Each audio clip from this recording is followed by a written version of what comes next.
नमस्कार सम्पूर्णमा। आज 2082 साल 9 को महीना 15 गतेको दिन। आज भेटनरी लोकसेवा आयोग सहायक स्तर 4औं र 5औंमा सङ्घ र प्रदेश लोकसेवा आयोगमा सोधिने सेकेन्ड पेपर यानि कि द्वितीय पत्रको लागि लिखितको क्वेसनको सेटको छलफल गर्दैछौँ र त्यसको उत्तर कसरी लेख्ने र कस्तो किसिमको प्रश्नहरू सोधिन्छ त्यसको बारेमा छलफल गर्नेछौँ। अब भिडियो सुरु गरौँ ढिलो नगरी।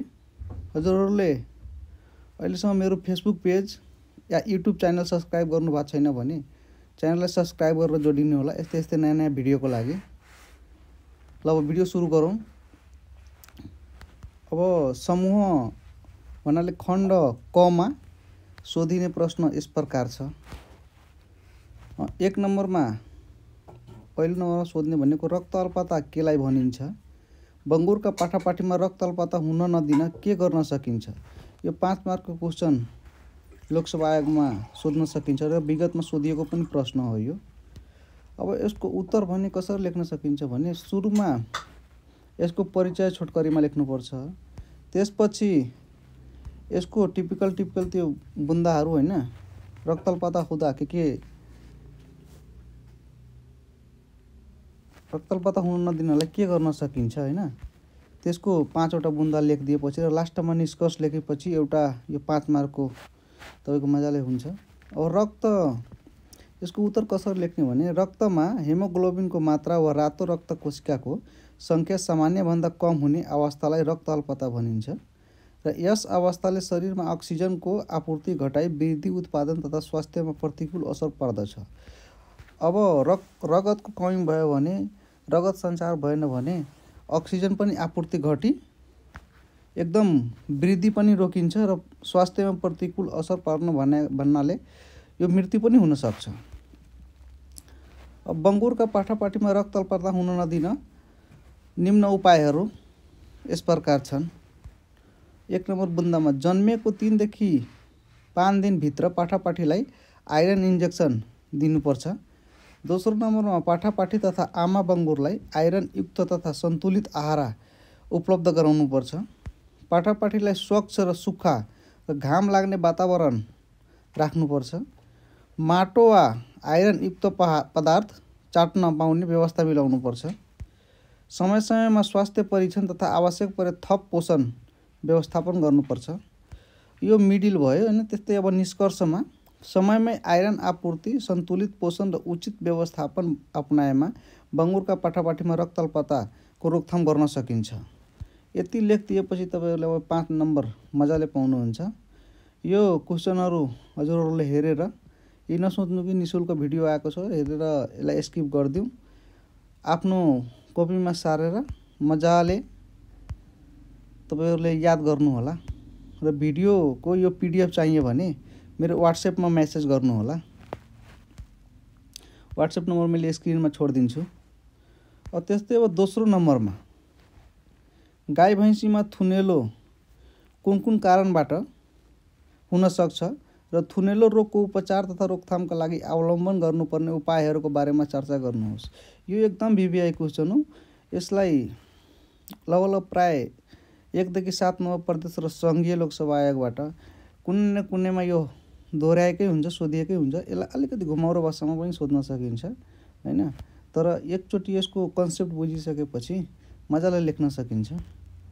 अब यसको उत्तर गाई भैँसीमा थुनेलो कुन कारक तत्त्वबाट हुन सक्छ यसको 2 मार्कको छ।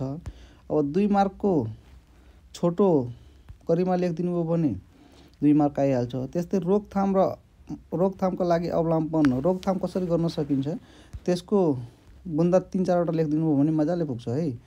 अब हेर्नु है कसरी लेखेको छ। गाई भैँसीको थन भइसकेको छ। थुनको ग्रन्थीबाट सङ्क्रमण भई सुजन आउनुलाई, स्वेलिङ हुनुलाई थुनेलो भनिन्छ। यस रोगका प्रमुख कारक तत्त्वहरू निम्न अनुसार छन्। अब पहिलो नम्बरमा ब्याक्टेरियाजन्य सङ्क्रमण जस्तैमा स्टेफाइलोकोकस, स्ट्रेप्टोकोकस र इकोलाई।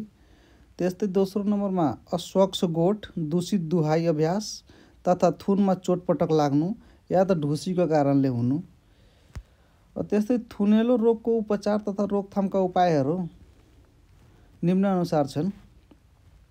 पहिलो नम्बरमा रोग पहिचान भएमा पशु प्राविधिकको सल्लाह अनुसार उपयुक्त एन्टिबायोटिक तथा सहायक औषधि प्रयोग गर्नुपर्छ।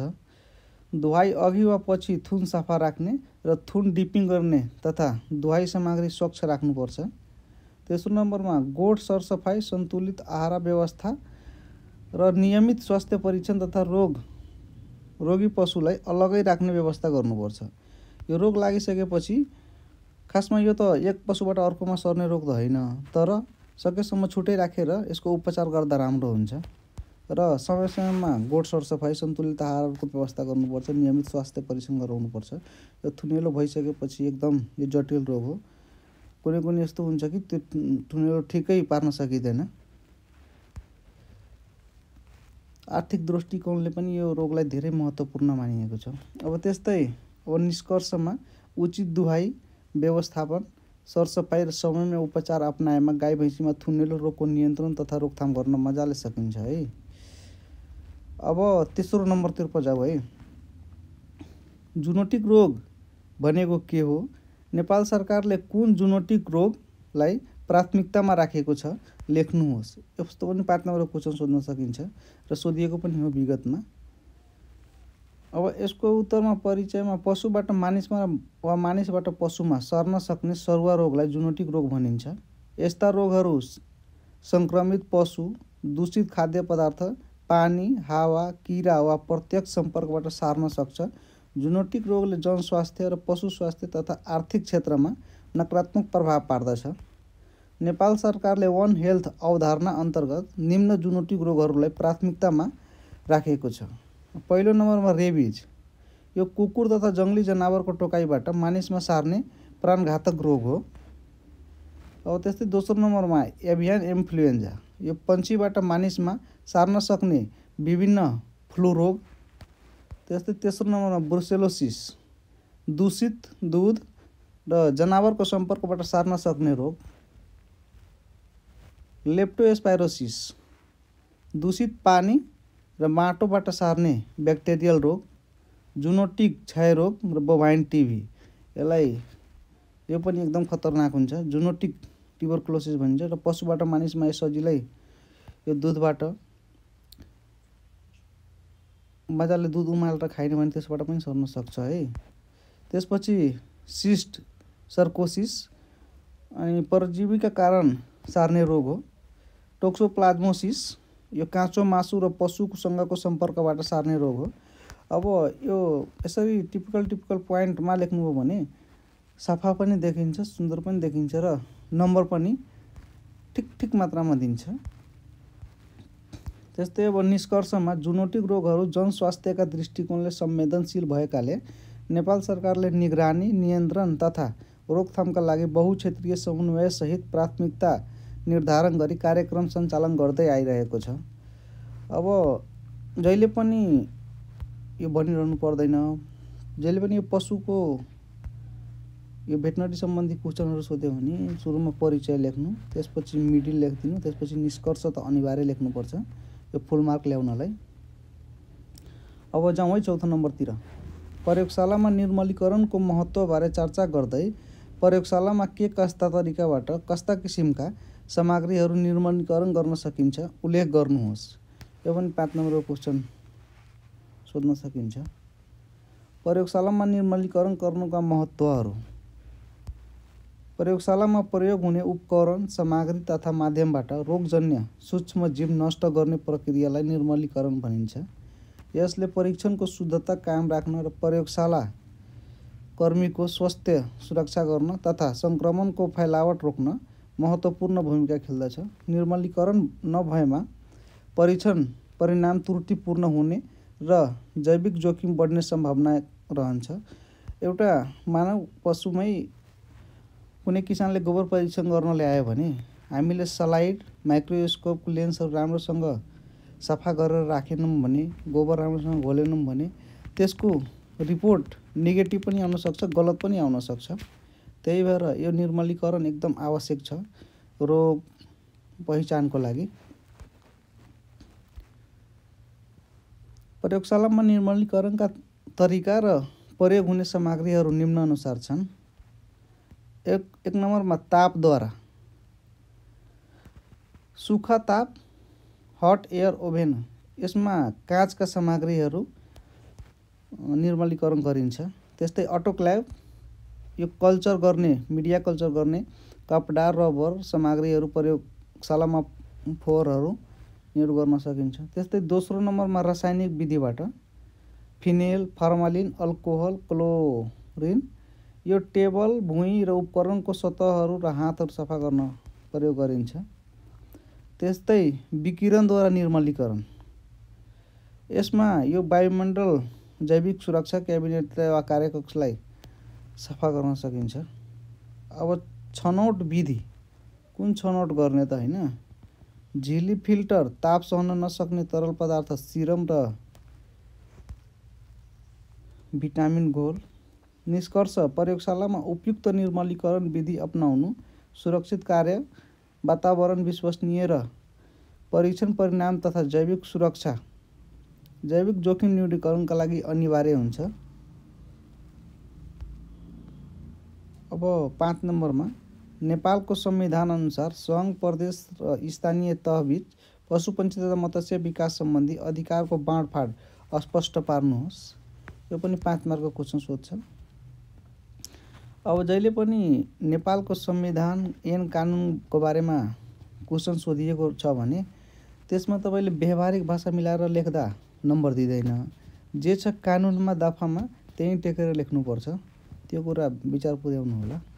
नेपालको संविधान 2072 अनुसार पशुपन्छी तथा मत्स्य विकास सम्बन्धी अधिकार सङ्घ, प्रदेश र स्थानीय तहबीच यसरी बाँडफाँड गरिएको छ। सङ्घको अधिकार, अनुसूची 5, पशुपन्छी तथा मत्स्य विकास सम्बन्धी राष्ट्रिय नीति, मापदण्ड र योजना निर्माण गर्न, अन्तर्प्रदेश तथा अन्तर्राष्ट्रिय व्यापार, आयात निर्यात व्यवस्थापन, राष्ट्रिय स्तरका रोग नियन्त्रण, क्वारेन्टाइन र अनुसन्धान, सङ्घीय निकाय मार्फत समन्वय र नियमन। भन्नाले यो सङ्घको अधिकारको सूचीमा नीति कानुन बनाइदिने हो, त्यति सर्टकटमा बुझ्नुपर्छ। त्यस्तै प्रदेशको अधिकार सूची अनुसूची 6 मा छ। प्रदेश स्तरीय नीति, योजना तथा कार्यक्रम कार्यान्वयन, प्रदेशभित्र पशुपन्छी तथा मत्स्य विकास प्रवर्धन, प्रदेश स्तरीय रोग नियन्त्रण तथा सेवा सञ्चालन, प्रदेशको कानुन निर्माण र कार्यान्वयन। यसले के भन्छ भने सङ्घको नीति नियम कानुन बनाउने काम हुन्छ, तर त्यो कानुन यसमा लागू गर्ने र आफ्नो प्रदेश मातहतमा के कस्ता किसिमका कानुनहरू चाहिन्छ त सङ्घको ऐन कानुन टेकेर कानुन बनाउने काम गर्छ। अब त्यस्तै स्थानीय तहको अधिकार अनुसूची 8 मा रहेछ। स्थानीय स्तरमा पशुपालन तथा मत्स्य पालन प्रवर्धन, पशु स्वास्थ्य सम्बन्धी आधारभूत सेवा प्रदान, किसानलाई प्राविधिक सेवा सहयोग वा अनुदान व्यवस्थापन, स्थानीय योजना तथा कार्यक्रम सञ्चालन। भन्नाले स्थानीय तह भनेको सबभन्दा नजिकको सरकार हो। यो घर दैलो सरकार पनि भनिन्छ यसलाई, यसरी बुझ्दा। यसरी संविधानले नीति निर्माणको जिम्मा सङ्घ, कार्यान्वयनको जिम्मा प्रदेशलाई र प्रत्यक्ष सेवा प्रवाहको जिम्मा स्थानीय तहलाई दिइएको छ। यसरी निष्कर्ष लेखिदिनु भयो भने मजाले 5 मार्क पाउनुहुन्छ। अब लगाउँ 6 नम्बरतिर है। दिक्क त लागेको छैन नि हजुरहरूलाई? ठिक छ, केही छैन, पढ्नुपर्छ। चिसो एकदम पढिरहेको छ अहिले, एकदम केयर गरेर पढ्नु होला, पढाइ नछोड्नु होला नाम निकाल्नको लागि। अहिले रिल्सहरू पनि भाइरल हुन्छ नि, 5 घन्टा 4 घन्टा पढ्यो भने अहिले ठिक छ, नभए पछि 12 घन्टा लेबरमा काम गर्नुपर्छ। त्यो विचार पुर्याउनु होला हजुरहरूले। अब लागौँ 6 नम्बरतिर। पशु स्वास्थ्य तथा पशु सेवा ऐन 2055 मा पशु क्वारेन्टाइन सम्बन्धी के कस्ता व्यवस्थाहरू रहेका छन् चर्चा गर्नुहोस्। यो पनि 5 मार्कको क्वेसन सोध्न सकिन्छ र विगतमा पनि सोधेको हो। पशु स्वास्थ्य तथा पशु सेवा ऐन 2055 ले पशुजन्य रोगको प्रवेश, फैलावट तथा नियन्त्रणका लागि पशु क्वारेन्टाइन सम्बन्धी अस्पष्ट कानुनी व्यवस्था गरेको छ। यस ऐनले उद्देश्य पशु स्वास्थ्य संरक्षण तथा जनस्वास्थ्य सुरक्षा सुनिश्चित गर्नु हो। यो परिचय यति लेख्नुपर्छ। त्यस्तै पशु क्वारेन्टाइन सम्बन्धी प्रमुख व्यवस्थाहरू निम्न अनुसार छन्। 1 नम्बरमा क्वारेन्टाइन जाँच अनिवार्य। यो नेपालभित्र वा नेपाल बाहिरबाट ल्याइने पशुजन्य पदार्थ र उपकरण तोकिएको क्वारेन्टाइन स्थानमा जाँच गर्नुपर्ने व्यवस्था गरिएको हुन्छ। त्यस्तै दोस्रो नम्बर अनुमति पत्रको व्यवस्था। पशु वा पशुजन्य वस्तु आयात निर्यात गर्दा सम्बन्धित निकायबाट स्वीकृति वा स्वास्थ्य प्रमाणपत्र अनिवार्य लिनुपर्छ। त्यस्तै रोग वा शङ्कास्पद पशु नियन्त्रण। रोग लागेको वा रोगको शङ्का भएका पशुलाई क्वारेन्टाइनमा राख्ने, आवत जावत रोक्ने तथा आवश्यक परे नष्ट गर्न सक्ने व्यवस्था गरिएको छ। त्यस्तै क्वारेन्टाइन क्षेत्र घोषणा। रोग फैलाउन सक्ने अवस्था आएमा नेपाल सरकार वा अधिकार प्राप्त निकायले निश्चित क्षेत्रलाई क्वारेन्टाइन क्षेत्र घोषणा गर्न सक्ने व्यवस्था गरिएको छ। त्यस्तै 5औं नम्बरमा कुनै व्यक्ति वा संस्थाले यो क्वारेन्टाइनको नियम मानेन वा उल्लङ्घन गरेमा एसएन अनुसार कारबाही, जरिवाना वा सजाय दिने व्यवस्था गरिएको छ। अब यसको निष्कर्षमा पशु स्वास्थ्य तथा पशु सेवा ऐन 2055 रहेको पशु क्वारेन्टाइन सम्बन्धी व्यवस्था, पशुजन्य रोग नियन्त्रण, पशु स्वास्थ्य संरक्षण तथा सुरक्षित पशु व्यापारका लागि अत्यन्तै महत्त्वपूर्ण रहेको छ। अब यति लेखिसकेपछि 5 मार्क दिन्छ। यो ऐन कानुनमा म पहिल्यै भनिसकेको छु, ऐन कानुनमा आफूले आफ्नो भाषा मिलाएर नलेख्नुहोला। जे छ ऐन कानुनमा तोकिएको ऐन दफामा त्यही हिसाबले लेख्नुहोला। भिडियो लामो हुनसक्छ, भिडियो अन्त्यसम्म हेर्नुहोला। अब हजुरहरूलाई यो काम लाग्ने सबै प्रश्न हो। यस्तो युट्युब या फेसबुकमा अहिलेसम्म मेरो जानकारी अनुसार कसैले यस्तो विस्तृत रूपमा निःशुल्क रूपमा नोट उपलब्ध गराएको छैन होला। हजुरहरूले अहिलेसम्म मेरो च्यानल सब्सक्राइब गर्नुभएको छैन भने च्यानल सब्सक्राइब गर्नुहोला, एक लाइक गर्नुहोला र कमेन्ट गर्नुहोला कहाँबाट हेर्दै हुनुहुन्छ र भिडियो कस्तो लागिरहेको छ। अब लागौँ 7औं नम्बरतिर। पशुपक्षी तथा मत्स्य विकास कार्यक्रम प्रसारका लागि प्रसारका माध्यमहरू के हुन्? प्रसारका माध्यमहरूको फाइदा र बेफाइदा तथा तिनीहरूको सीमितताबारे चर्चा गर्नुहोस्। यो 10 मार्कको क्वेशन सोध्न सकिन्छ।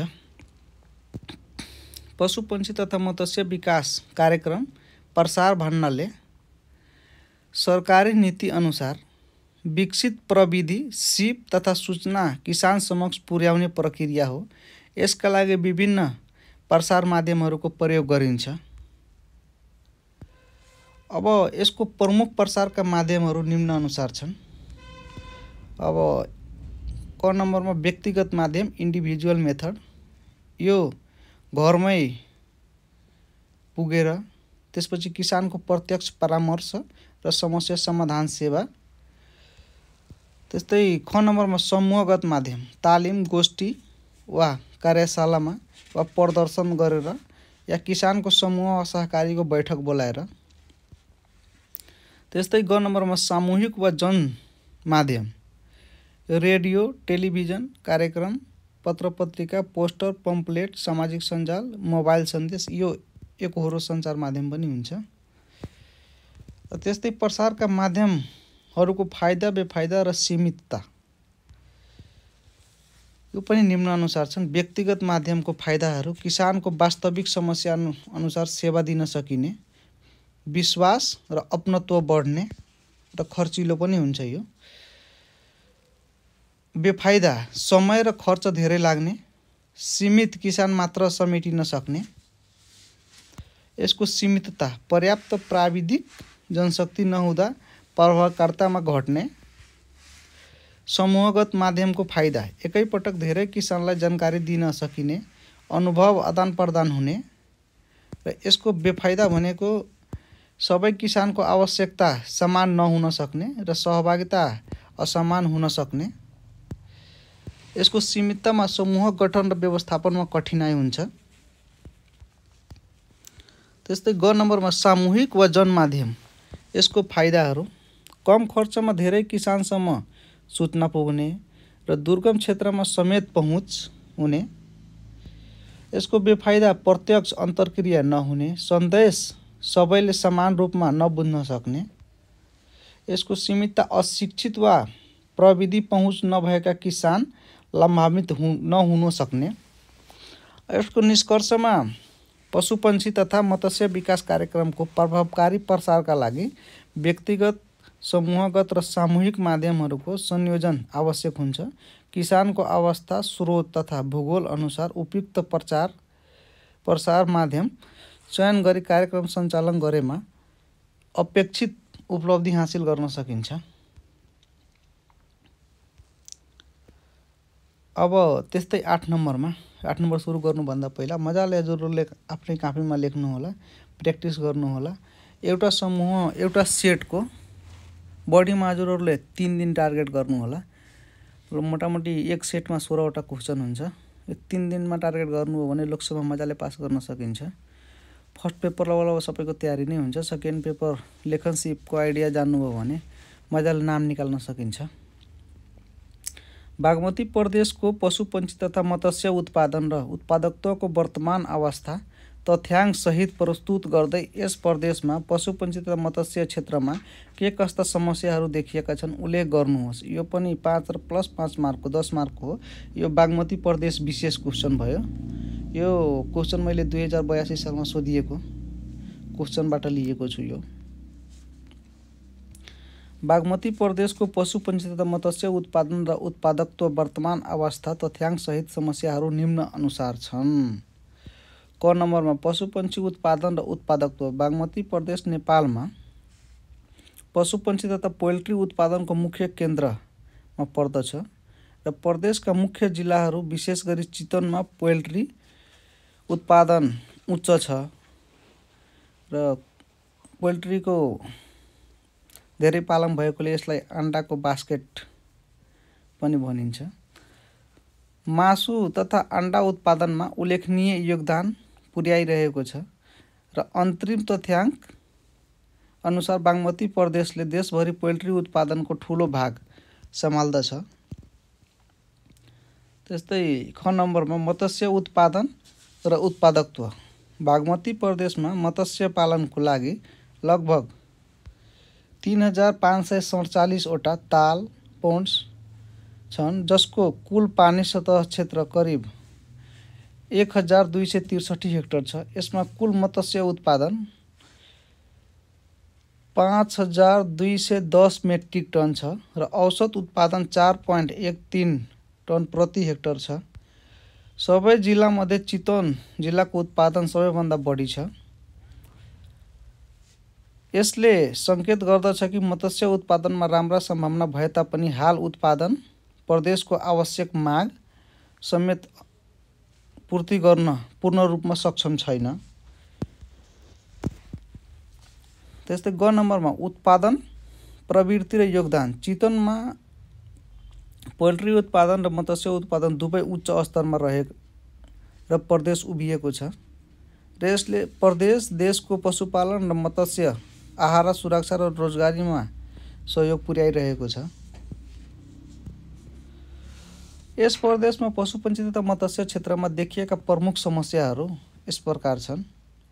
प्राविधिक तथा सेवा पहुँचमा सीमितता। धेरै ग्रामीण तथा दुर्गम क्षेत्रमा उच्च मानकको प्राविधिक सेवा, गोठ तथा पोखरी व्यवस्थापन सहायता तथा निषेधित रोग नियन्त्रण कार्यक्रम समयमा उपलब्ध हुँदैनन्, जसले उत्पादन क्षमता घटाउँछ। दोस्रोमा बजार र मूल्य अस्थिरता। उत्पादन भए पनि दूध, मासु, अन्डा र माछाको मूल्य अस्थिर छ र उचित मूल्य सुनिश्चित गर्न कठिनाइ छ, जसले किसानहरूको आय स्थितिमा ल्याउन समस्या उत्पन्न गर्दछ। त्यस्तै पोषण, फिड र इनपुट लागत उच्च हुनु, यो लेख्नु होला हैन। त्यसपछि घ नम्बरमा रोग नियन्त्रण तथा स्वास्थ्य व्यवस्थापन अनि पूर्वाधार र तालिमको अभाव। अब निष्कर्षमा बागमती प्रदेश पशुपन्छी तथा मत्स्य क्षेत्रमा उत्पादन र उत्पादकत्व उच्च सम्भावना बोकेको छ र चितवन जस्ता जिल्लामा यसमा नेतृत्व गर्दैछन्। तथापि प्राविधिक सेवा, बजार र मूल्य व्यवस्था, रोग नियन्त्रण तथा पूर्वाधारको अभावले उत्पादन र आय वृद्धिमा अवरोध उत्पन्न गरिरहेका छन्। यी समस्याहरूलाई सम्बोधन गर्न सम्भावित नीति, प्रविधि हस्तान्तरण, अनुदान तथा बजार व्यवस्थापन आवश्यक छ। यो 10 मार्कको क्वेसन हो, त्यही भएर लङ भएको छ यो। यतिको त आफ्नो भाषाले मिलाएर लेख्नु होला। अब खण्ड ख तर्फ जाउँ है। 9 नम्बरको क्वेसन, बाख्राको खोर बनाउन के कस्ता कुराहरूमा ध्यान दिनुपर्ने हुन्छ लेख्नुहोस्। यो 5 मार्कको क्वेसन सोध्छ। बाख्राको खोर निर्माण गर्दा ध्यान दिनुपर्ने निम्न कुराहरू यस प्रकार छन्। बाख्राको स्वास्थ्य संरक्षण, रोग नियन्त्रण तथा उत्पादन वृद्धि गर्न खोर निर्माण गर्दा निम्न विषयहरूमा ध्यान दिनु आवश्यक हुन्छ। पहिलो नम्बरमा यो स्थान चयन गर्नु पर्यो। खोर पानी नजम्ने, उच्च भूभागमा, घाम लाग्ने र हावा ओहोरदोहोर हुने स्थानमा निर्माण गर्नुपर्छ। त्यस्तै दोस्रो नम्बरमा खोरको संरचना। खोर जमिनभन्दा केही अग्लो, बलियो र हावा ओहोरदोहोर हुने किसिमको हुनुपर्छ, जसले चिस्यान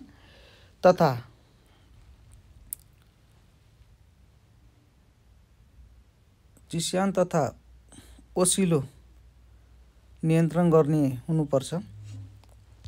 सरसफाइ तथा निकासको व्यवस्था। गोबर, पिसाब तथा फोहोर सहज रूपमा बाहिर निस्किने गरी ढल निकासको उचित व्यवस्था हुनुपर्छ। यो गोबरको ठाउँमा बट्केवाला लेख्नु होला, गोबर लेखिएको छ। त्यस्तै 4 नम्बरमा आहार र पानीको व्यवस्था। दाना, घाँस तथा पिउने सफा पानी सजिलै उपलब्ध हुने व्यवस्था मिलाउनुपर्छ। 5औं नम्बरमा स्वास्थ्य र सुरक्षा व्यवस्था। यो 4वटा बुन्दा भए पनि यो स्वास्थ्य र सुरक्षाको व्यवस्था भएन भने यो बाख्रा पालनमा औचित्य नै हुँदैन। खोर, वर्षा, चिसो, अत्यधिक गर्मी तथा सिकारु जनावरबाट सुरक्षित हुने गरी निर्माण गरिनुपर्छ। निष्कर्षमा उपयुक्त स्थान, संरचना र सरसफाइ युक्त खोर निर्माण गरेमा बाख्राको स्वास्थ्य तथा उत्पादनशीलता वृद्धि गर्न सकिन्छ। यति लेखिसकेपछि 5 मार्कको आउँछ। यसमा हजुरहरूले हुबहु लेख्नु पर्दैन, आफ्नो भाषाले मिलाएर लेख्नु होला। यसरी बुन्दा समेट्नु र आफ्नो भाषाले ठ्याक्क मिलाएर लेख्नु सुहाउँदो। अब 10 नम्बरमा नेपालमा पाइने स्थानीय जातका भैँसीका जातहरू के हुन्? मुरा जातको चारित्रिक गुणहरू लेख्नुहोस्। मुरा बिचमा एकदम ट्रोलै बनाइएको थियो, तर उहाँहरूलाई के थाहा कि मुराको फाइदा र चारित्रिक गुण के हुन्छ? यो हामी भेटनरियनलाई पनि थाहा हुन्छ। नेपालमा भौगोलिक अवस्था अनुसार विकसित प्रमुख स्थानीय भैँसीका जातहरू निम्न अनुसार छन्। 1 नम्बरमा लिमे, यो तराई र भित्री मधेस क्षेत्रको लागि उपयुक्त हो। पारकोटे पहाडी क्षेत्रको लागि, र गड्डी भैँसी हिमाली तथा उच्च पहाडी क्षेत्रको लागि।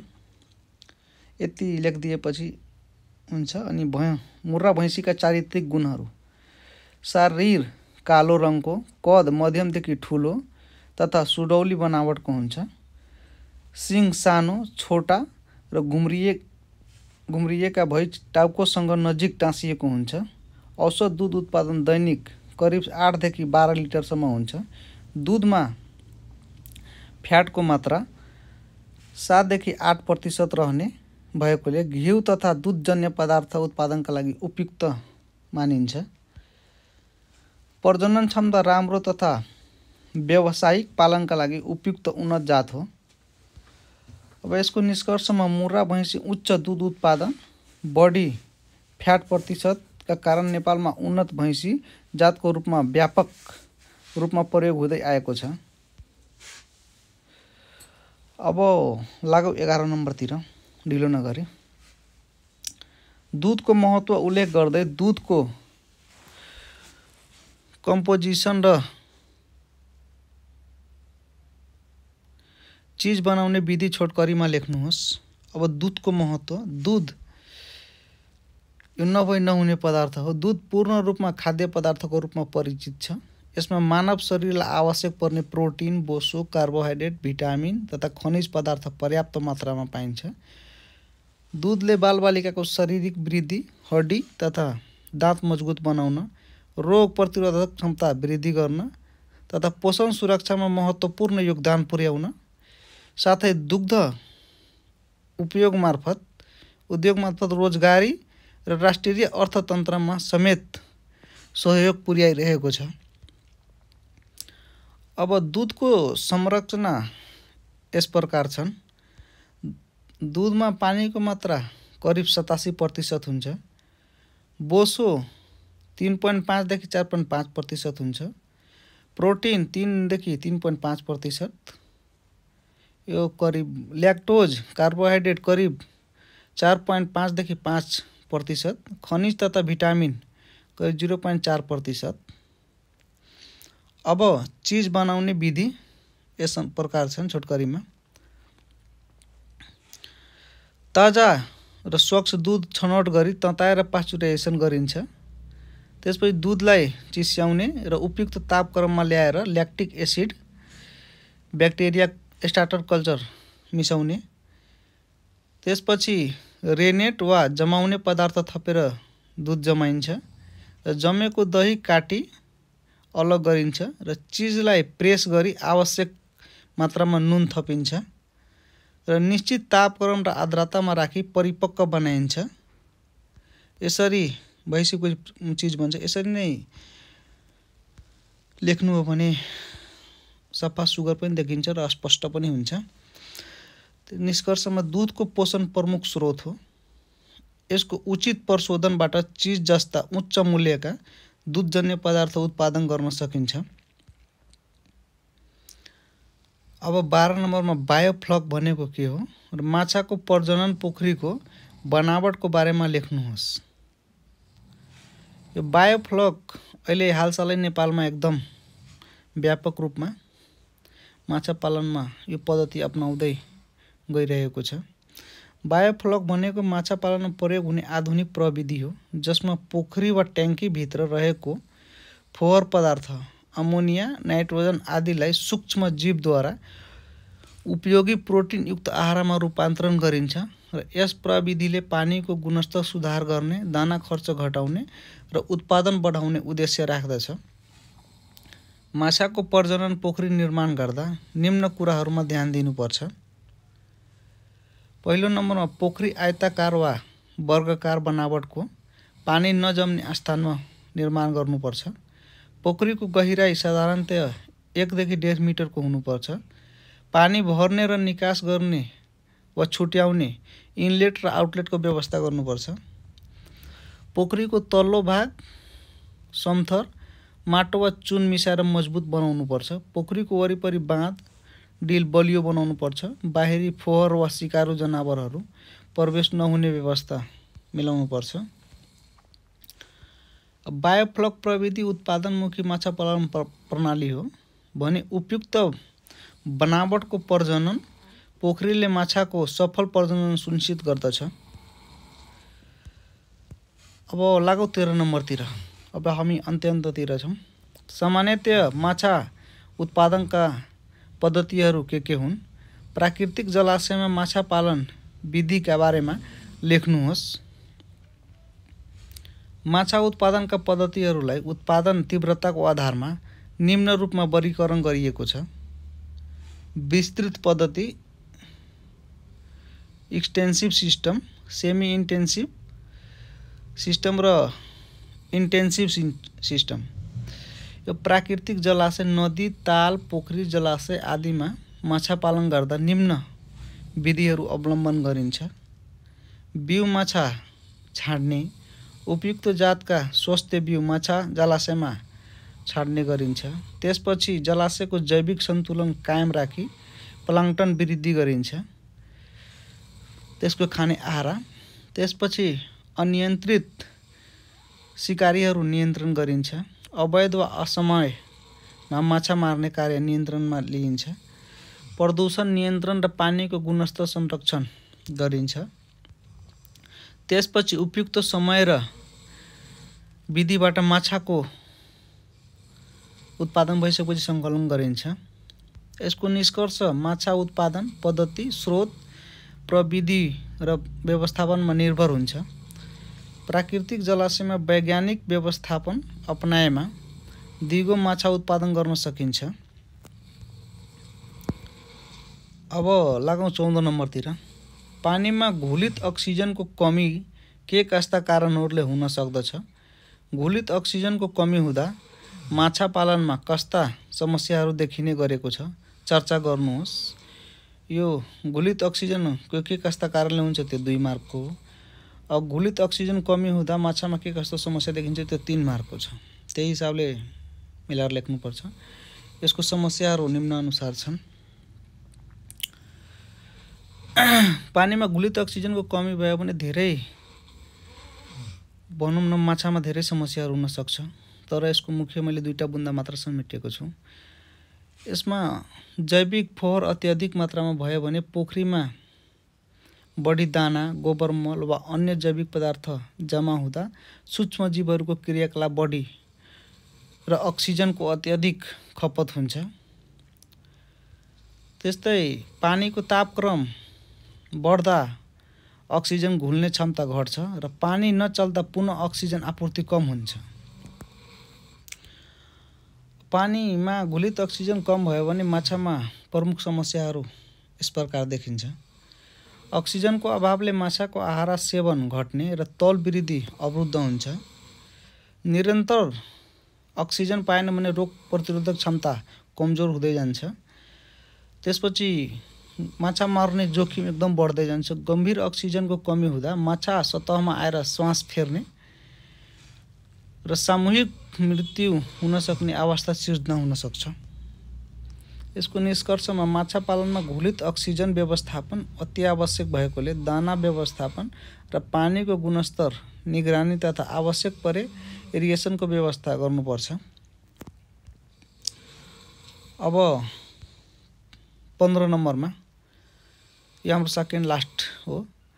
एकदम यो पनि VVI क्वेसन हो। 10 मार्कको। गाई भैँसीमा ऋतु चक्रको बारेमा उल्लेख गर्दै ऋतु चक्रका विभिन्न चरणहरूमा देखिने शारीरिक तथा हर्मोनल परिवर्तन र प्रजनन गराउन उपयुक्त समय निर्धारणको बारेमा उल्लेख गर्नुहोस्। यो 10 मार्कको क्वेसन। पहिला ऋतु चक्रको अर्थ बुझौँ है। गाई भैँसीमा मासिक वा निश्चित अन्तरालमा प्रजनन योग्य अवस्थामा आउने प्रक्रिया वा आवृत्तिलाई ऋतु चक्र भनिन्छ। यसलाई बुझेर प्रजनन व्यवस्थापन गर्दा गर्भधारण दर र उत्पादन क्षमता बढाउन सकिन्छ। सामान्यतया गाई भैँसीमा ऋतु चक्रको अवधि औसत 21 दिनको, कुनैमा 18 देखि 24 दिनको पनि हुन्छ। ऋतु चक्रका प्रमुख चरणहरू र परिवर्तनहरू अब मैले यो टेबलको रूपमा प्रस्तुत गरेको छु हजुरलाई बुझ्न सजिलो हुन्छ भनेर। चरण पहिलो भनेको प्रोइस्ट्रस। यो 2 देखि 3 दिनको हुन्छ।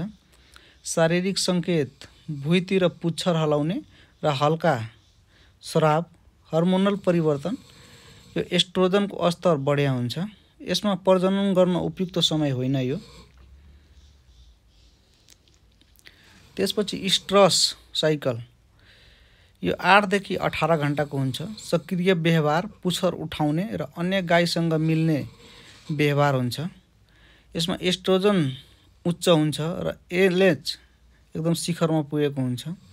यो गर्भधारणका लागि एकदम उपयुक्त समय हुन्छ। त्यसपछि मेटस्ट्रस यो 3 देखि 5 दिनको हुन्छ। पुच्छर तल, व्यवहार सामान्य हुन्छ। प्रोजेस्टेरोन बढ्ने र एलएच घट्दै जाने हुन्छ। डाइस्ट्रस यो 10 देखि 14 दिनको हुन्छ। प्रजनन योग्य अवस्था समाप्त भइसकेपछि हल्का रक्तस्राव थोरै हुन्छ। यो प्रोजेस्टेरोन उच्च हुन्छ। त्यस्तै अब प्रजनन गराउनु उपयुक्त समय गाई भैँसीलाई ऋतु चक्रको सक्रिय समयमा प्रजनन गराउनु पर्छ। 12 देखि 18 घण्टाभित्र प्रजनन कृत्रिम गर्भधान गरिनु उपयुक्त हुन्छ। सक्रिय व्यवहार र शारीरिक सङ्केत पुच्छर उठाउनु, भुइँमा सेप झार्नु, अन्य गाईहरूसँग मिल्ने व्यवहार गर्नु र हरेक समय हेरेर समय निर्धारण गर्न सकिन्छ। गाई भैँसीमा ऋतु चक्रको प्रत्येक चरणको शारीरिक तथा हर्मोनल सङ्केत बुझेर प्रजनन समय निर्धारण गर्दा गर्भधारण दर वृद्धि, उत्पादन क्षमता सुधार र प्रजनन व्यवस्थापन प्रभावकारी बनाउन सकिन्छ। अब लास्टमा 16 नम्बरमा खण्ड ख को 16 नम्बर र एउटा सेटको सबभन्दा लास्टको क्वेसन हो। व्यावसायिक माछा पालन गर्दा ध्यान दिनुपर्ने कुराहरू उल्लेख गर्दै ढुवानी गरिने माछाको भुरामा कस्ता गुणहरू हुनुपर्दछ लेख्नुहोस्। 10 मार्कको क्वेसन हो। व्यावसायिक माछा पालन गर्दा ध्यान दिनुपर्ने कुराहरू निम्नानुसार छन्। पहिलो नम्बरमा पोखरी चयन र पूर्व तयारी गर्नु पर्यो। पोखरी उच्च भूभाग, पानी नजम्ने र बाहिर निस्किने जोखिम हुने स्थानमा निर्माण गर्नुपर्छ। पोखरीको तल्लो भाग समथर, मजबुत र इनलेट र आउटलेटको व्यवस्था अपनाउनुपर्छ। पानीको गुणस्तर व्यवस्थापनमा घुलित अक्सिजन पर्याप्त हुनुपर्छ। तापक्रम, पीएच र अमोनियाको स्तर नियमित जाँच गर्नुपर्छ। आवश्यक परे एरिएसन वा पानी सिँचाइको व्यवस्था गर्नुपर्छ। माछाको स्वास्थ्य बिउ छनौट, रोगमुक्त, स्वास्थ्य र प्रविधि अनुकूलित जातको माछा मात्र प्रयोग गर्नु राम्रो हुन्छ। माछाको आहारा, माछाको आयु र तौल अनुसार दाना, प्राकृतिक आहारा तथा पोषण तत्त्व उपलब्ध गराउनुपर्छ। अधिक पोषण वा कम पोषणले दुवै अवस्थामा माछाको वृद्धि प्रभावित हुन्छ। रोग नियन्त्रण र स्वास्थ्य व्यवस्थापन, नियमित निरीक्षण, खोप, औषधि र सङ्क्रमण रोकथाम कार्यक्रम सञ्चालन गर्नुपर्छ। सुरक्षा र अवरोध व्यवस्थापन, शिकारु जनावर, फोहोर तथा दूषित पानीबाट पोखरी सुरक्षित राख्नु, उत्पादन निगरानी र बजार व्यवस्थापन, माछाको वृद्धि, तौल तथा बजारको माग अनुसार समयमै सङ्कलन गर्नु। अब ढुवानी गरिने माछा भुरामा गुणहरू, स्वास्थ्य र रोगमुक्त हुनुपर्छ, उचित आयु र तौलको हुनुपर्छ, प्रजनन क्षमता उच्च हुनुपर्छ र शारीरिक संरचना, शरीर ठुलो, बलियो र कुनै विकृति नभएको, रङ र पखेटाहरू सफा र चम्किलो हुनुपर्छ र प्रवृत्तिगत गुणमा सक्रिय, पानीमा राम्रो सास फेर्ने, आनुवंशिक रूपमा बलियो र स्वस्थ हुनुपर्छ। यसको निष्कर्षमा व्यावसायिक माछा पालनमा पोखरी, पानी, बिउ, माछा आहारा, रोग नियन्त्रण र बजार व्यवस्थापनमा ध्यान दिएमा उत्पादन र लाभ सुनिश्चित हुन्छ। ढुवानी गरिने भुराको स्वास्थ्य प्रजनन योग्य र क्षमता भएको हुनुपर्दछ, जसले गुणस्तरीय उत्पादन र दिगो माछा पालनमा योगदान पुर्याउँछ। आजको लागि यति नै। भिडियोको अहिलेसम्म हेरिदिनु भएकोमा धेरै धेरै धन्यवाद। हजुरहरूको इक्जामको लागि पक्कै पनि यसबाट सहयोग पुग्नेछ त्यो अपेक्षा गरेको छु। हजुरहरूले पढ्नु होला, मजाले लेखेर प्र्याक्टिस गर्नु होला, अभ्यास गर्नु होला। हस्, धन्यवाद, नमस्कार।